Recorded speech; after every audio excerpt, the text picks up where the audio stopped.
Bonjour à toutes et à tous, j'espère que vous allez bien. Aujourd'hui j'ai décidé de vous parler d'un sujet assez intime et qui va intéresser surtout les nanas. Donc si vous êtes un mec et que vous tombez sur cette vidéo, je pense que le mieux c'est que vous alliez voir ailleurs. Alors pourquoi? Tout simplement parce que j'ai décidé de vous parler de la cup menstruelle et avant de vous parler de cette cup menstruelle, de vous dire pourquoi moi aujourd'hui j'utilise cette cup et quels sont les dangers en fait par rapport aux tampons ou aux serviettes hygiéniques qu'on a plus l'habitude d'utiliser finalement aujourd'hui. Alors même si le tampon c'est vrai à un certain moment donné nous a apporté beaucoup plus de liberté étant donné que ça nous a permis finalement quand on avait nos règles de quand même pouvoir aller à la piscine, de faire du sport ou au moins d'être plus discrète quand on a nos règles. C'est-à-dire que maintenant, les femmes quand elles ont découvert le tampon, quand elles avaient leurs règles, elles étaient plus en train de se trimballer avec une boîte ou des serviettes hygiéniques dans leur sac, de se trimballer avec tout le sac quand on va aux toilettes, etc. Donc c'est vrai que question de ça pouvait paraître vraiment beaucoup plus pratique. Mais mettre un tampon n'est pas si anodin que ça et je vais vous en parler tout de suite. On va voir que dans la composition et aussi toutes les conséquences que ça a au niveau écologique, c'est vraiment pas ce qu'il y a de mieux que ça soit pour nous et également pour la Terre. Donc tout d'abord, comme je vous l'ai dit, la fabrication des tampons n'est pas du tout écologique. Les tampons sont fabriqués à base de coton qui est cultivé sur 3% des terres qui sont cultivables. Pour réaliser ces tampons, ils vont avoir recours à 22% des insecticides mondiaux autorisés et il y a 32 traitements pour arriver au stade final que l'on connaît. Donc c'est quand même assez énorme. Ensuite, sachez que pour qu'un tampon se désagrège totalement, il faut quand même 400 à 500 ans pour qu'il se désagrège totalement. Donc c'est assez énorme, sans compter qu'il y a plein de filles qui en ont vraiment rien à foutre et qui mettent leur tampon dans les chiottes. Donc déjà ça bouche les toilettes et en plus de ça, après ça pollue la nature. Donc si vous utilisez un tampon, s'il vous plaît, mesdemoiselles, mettez-le dans un petit papier et mettez-le dans la poubelle, voilà. Alors sachez également que pour blanchir les tampons, on utilise du chlore et le procédé qui est utilisé par les fabricants va en fait libérer une dioxine. La dioxine c'est un produit chimique qui est très cancérigène et qui est répertorié dans les 10 produits chimiques qui sont les plus cancérigènes au monde. Et d'ailleurs, une analyse avait été réalisée en août 2016 par le secrétariat de la consommation en France. Et cette enquête en fait avait révélé que les tampons contenaient des traces de furane et de dioxine. Et sachez que le furane et la dioxine sont répertoriés parmi les 10 produits chimiques les plus cancérigènes. On trouve également que 80% des tampons et des serviettes hygiéniques contiennent du glyphosate. Le glyphosate c'est un pesticide qui est utilisé en fait lors de la cultivation du coton. Et d'ailleurs, quand nous-mêmes on essaye de s'y intéresser et qu'on regarde sur les boîtes de tampons, il n'y a aucune boîte de tampons qui va vraiment indiquer avec quoi les tampons sont fabriqués et tout ce qu'ils contiennent dans le moindre détail. Et sachez que également à ce propos, il n'y a vraiment aucune loi en vigueur qui dit en fait que les boîtes de tampons doivent indiquer ce qu'il y a en totalité comme contenant. Et sachez qu'à ce propos, en 2015, il y avait même une pétition en ligne qui réclamait la transparence par rapport aux boîtes des tampons sur la composition des tampons. Car c'est vrai que c'est quand même assez étrange qu'aujourd'hui, on n'ait pas une transparence vis-à-vis de ça, alors que c'est quand même un produit qui est en contact de notre mucose vaginale. Alors d'ailleurs, quand on lit la notice des boîtes de tampons, on va trouver qu'il faut faire attention parce que il y a quand même un risque de syndrome du choc toxique. Le syndrome du choc toxique est en fait une intoxication violente par un germe. Il s'agit du germe Staphylococcus aureus. Il y a tout de même 20 à 30% de la population qui a naturellement ce germe-là au niveau de la mucose vaginale. Mais pour le reste de la population, sachez qu'en fait, vous pouvez être donc malade à cause de ce germe-là et que les conséquences peuvent vraiment être dramatiques. Comment on en arrive là en fait? Eh bien, sachez que le tampon, une fois qu'il est dans la muqueuse vaginale, va avoir un caractère hyper absorbant. Donc du coup, il va y avoir une stagnation de sang et le flux qui normalement doit s'écouler le long du vagin pour ensuite sortir par le trou, va en fait stagner. Et cette stagnation de sang va être un endroit vraiment agréable pour le germe puisque ça va permettre au germe d'être vraiment bien oxygéné et de lui permettre de beaucoup se développer. Et comme en plus c'est un endroit donc où il y a du sang et où il y a une mucose, le germe va ensuite en profiter pour circuler dans le sang et on a ainsi du coup une intoxication vraiment de tout le corps à ce germe. Donc le germe se balade dans tout le corps et si la personne n'a pas les anticorps ni un traitement adapté pour se défendre, eh ben ça peut aller jusqu'à la mort. Donc c'est vrai que comme je vous l'ai dit, les conséquences sont assez dramatiques. Il y avait d'ailleurs eu un témoignage d'une jeune fille dans un reportage. Il me semble que c'est le reportage sur la 5 qui était passé sur les tampons, notre ennemi intime. Et en fait, cette jeune femme avait eu du coup à cause du tampon un syndrome du choc toxique après avoir mis des tampons. Et donc elle avait été obligée d'être amputée de la jambe, je crois, entière, qui avait été du coup nécrosée, mangée à cause de ce germe-là. Donc voilà, donc pour conclure, le tampon c'est pas écologique parce que la fabrication va vraiment rejeter des produits toxiques, des produits chimiques dans la nature, dans les rivières. Ensuite, c'est pas du tout économique non plus pour nous les femmes parce que si on utilise, je sais pas moi, peut-être 1 à 2 boîtes de tampons quand on a nos règles, les serviettes hygiéniques c'est pareil, donc ça coûte vraiment cher. C'est pas écologique non plus parce que une fois que l'on a utilisé ce tampon ou la serviette hygiénique, ça met donc comme j'ai dit 400 à 500 ans pour se désagréger totalement.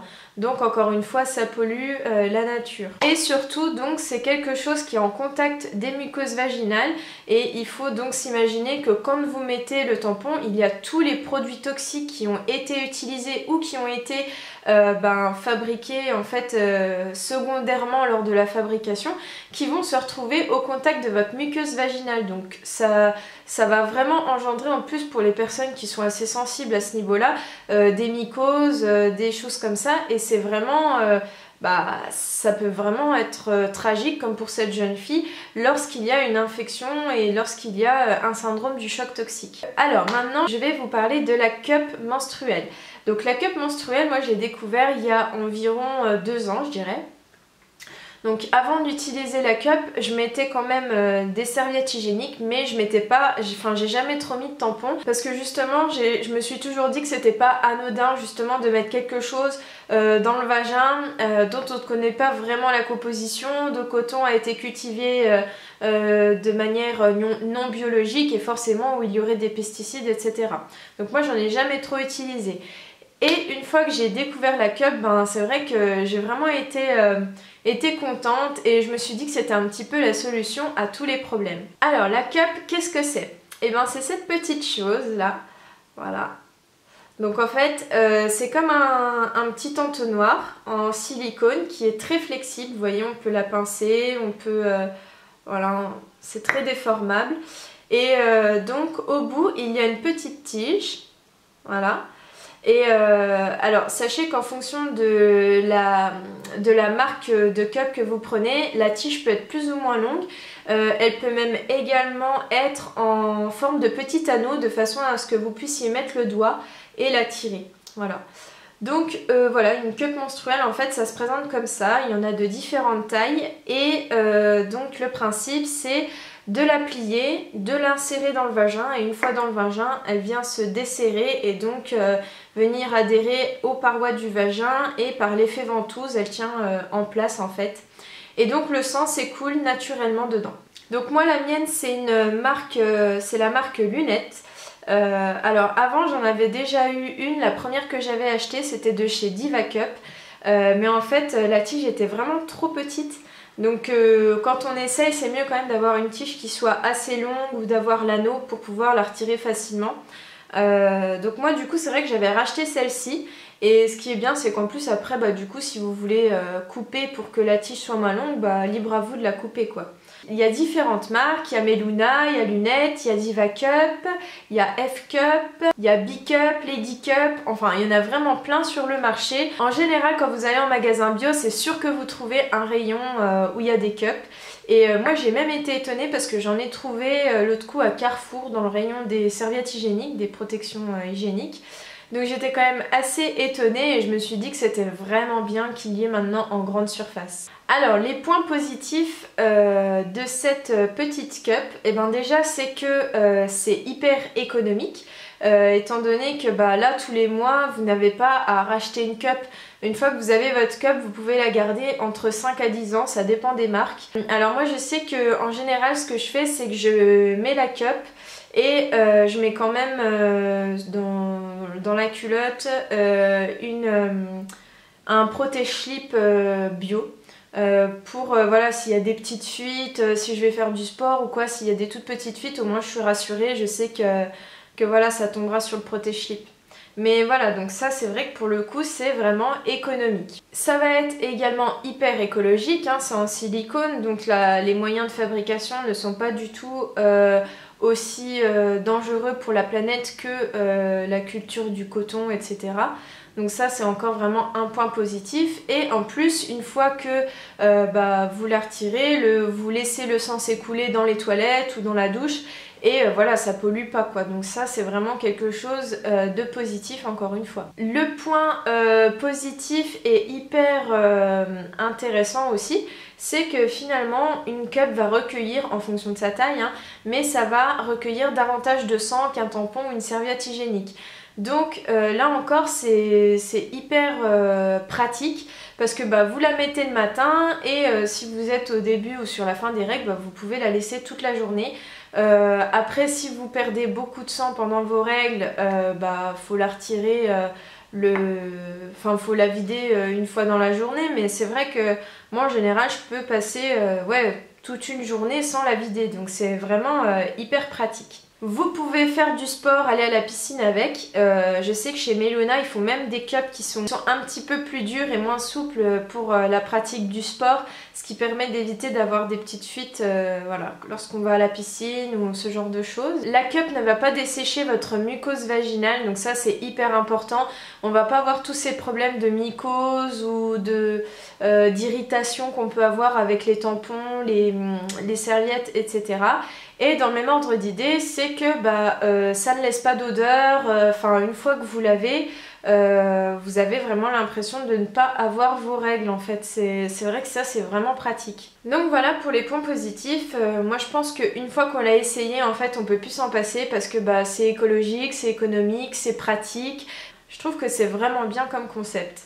Alors les petits points négatifs, moi en fait ce que je trouve qui peut être assez embêtant, mais voilà, quand on sait tous les points positifs que ça nous apporte, c'est pas non plus hyper dérangeant. Mais sachez quand même que avant d'utiliser votre cup, il faut la stériliser.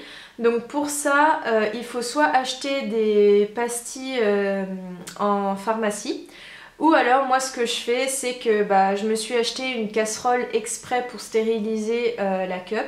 Je mets la cup dans la casserole avec de l'eau, je porte à ébullition pendant 5-10 minutes et voilà, c'est bon, ma cup est stérilisée. Donc bon voilà, c'est vrai que le matin il faut prévoir quand même 10 minutes, il faut prévoir un quart d'heure de plus que d'habitude pour voilà, la stériliser, aller à la douche, se laver, la poser et voilà.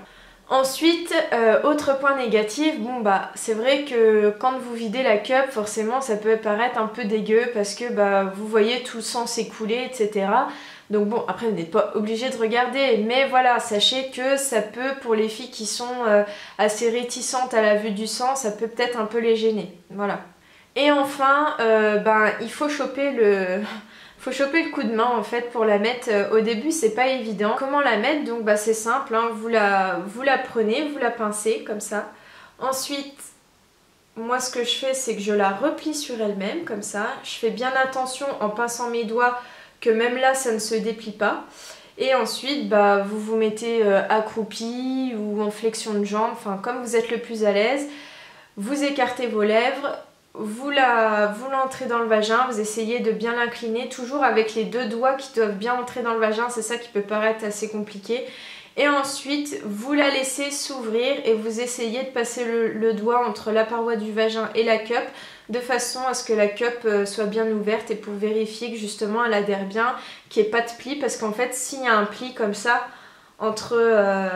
s'il y a un petit pli comme ça entre la cup et la paroi du vagin, vous risquez d'avoir des fuites, donc ça risque d'être embêtant. Donc voilà pour la mettre. Donc voilà, je pense que j'ai tout dit. En tout cas, si vous ne connaissez pas la cup et que vous avez un petit peu peur, Je pense que honnêtement vous ne risquez rien à essayer, que vous pouvez que être satisfait et que au moins voilà vous aurez essayé quoi. Donc puis pour le prix je trouve que ça va, c'est assez raisonnable. Le prix ça varie entre 15 et 30 euros, donc c'est quand même assez raisonnable. Donc voilà, cette vidéo est terminée, j'espère qu'elle vous aura plu, j'espère qu'elle vous aura appris des choses et qu'elle vous aura permis de vous lancer et d'essayer la cup. En tout cas, c'était encore un plaisir de vous partager des choses. N'hésitez pas à la partager, à me dire en commentaire si vous avez déjà essayé ou non la cup, les expériences que vous en avez fait, si ça a été bien pour vous ou pas. Vous pouvez me suivre sur Instagram, MélanieBeHealthy, où j'essaye de partager pareil un maximum de petites astuces. Et on se dit à bientôt pour une nouvelle vidéo. Ciao ciao!